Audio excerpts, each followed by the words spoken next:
بسم اللہ الرحمن الرحیم۔ السلام علیکم ورحمۃ اللہ وبرکاتہ۔ وضو کو توڑنے والی 7 چیزیں۔ نمبر 1، آگے یا پیچھے کی شرمگاہ سے کسی چیز کا نکلنا، مثلا پخانہ، پیشاب، ریح، کنکری، خیز کا خون، منی اور مدی۔ نمبر 2، بدن کے کسی حصے سے نجاست کا نکلنا، مثلا خون، پیپ یا بیماری کی وجہ سے نجس پانی کا نکلنا۔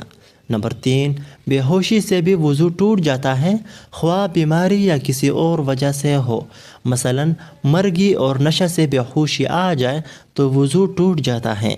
نمبر 4، منہ بھر کر کے کرنا۔ منہ بھر کے وہ ہے جو بغیر مشقت کے نہ رک سکے۔ نمبر 5، نیند سے بھی وضو ٹوٹ جاتا ہے، لیکن وہ نیند جس سے اعضاء سست ہو جائے۔ اگر کوئی بغیر سہارا کے سو جائے تو اس سے وضو نہیں ٹوٹے گا۔ سہارے کا مطلب یہ کہ اگر ان سے سہارا ہٹا لیا جائے تو وہ گر پڑے۔